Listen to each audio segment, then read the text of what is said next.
Chapter 7. When Jolie crawled under the covers, it was after midnight. The bed was an oasis in the desert of her brain.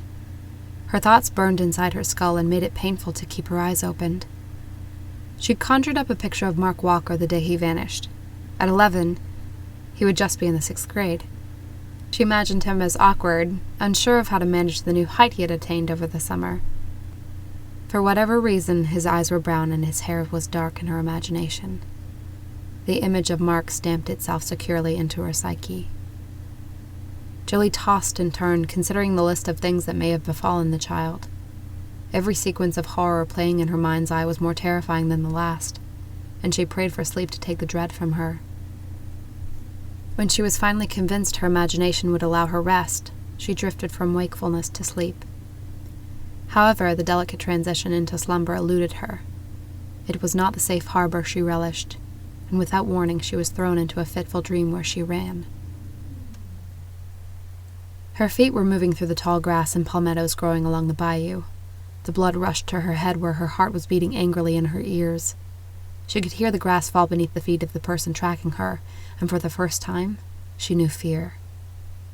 In the haze of her mind, she was able to discern this was not a horror flick that would make her scream then giggle. That its quiet she felt was an intense yearning to live, and a knowledge that she wouldn't. She didn't turn to glance back at her pursuer, but rather she tucked her chin to her chest and ran harder through the swamp mud, attempting to engulf her.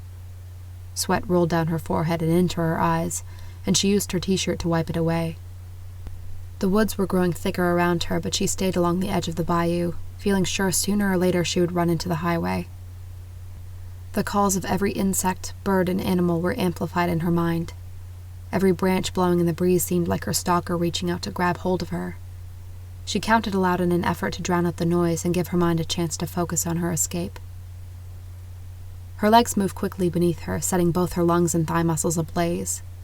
She continued pushing for the power to move forward until her legs gave out, and she buckled into a holly bush.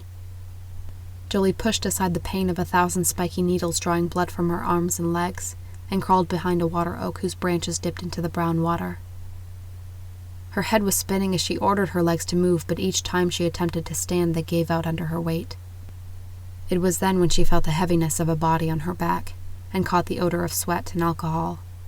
She tried to throw her attacker off, wriggling in hopes he would lose his grip, but she was locked against a mass of chest muscles.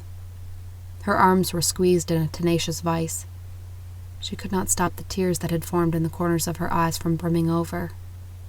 She tasted those tears and heard her own voice scream so loud, the forest around her went silent. Jolie was aware she had wandered too far. She had put too much space between herself and the borders of Follette, and no one would hear her cries for help. The devil on her back used his power to inch them closer to the water's edge. Jolie struggled to turn around and face her assailant, but she was tired and the arms around her were strong. Seconds passed like hours as she worked to free herself, and then, as if she had become resigned to her fate, she relaxed against the being.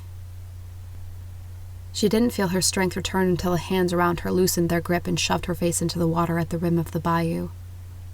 Thoughts of fishing and summer filled the abyss in her mind as she struggled against the brawn of her adversary. She imagined herself crossing the bayou on a fallen tree, but before she reached land her feet slipped and threw her into the murk below. These visions came at her during moments when her head was free, allowing her small puffs of breath. Those seconds let her mind teeter between the reality of her approaching death and spring days in a bass boat. In her heart she wanted to fight, but her heart lost the battle with her exhausted body as she inhaled the murky water and allowed it to fill her chest. Just when she could see the sunlight becoming smaller and smaller, an extraordinary peace came over her, and she bolted upright in bed. Sweat soaked her t-shirt and pasted it to her skin. Looking around, she was able to see she was no longer kneeling next to the bayou, inhaling swamp water and slime. She sucked in a massive gulp of air and raced to the sink for water. When she glanced at the clock, it was only 12:30.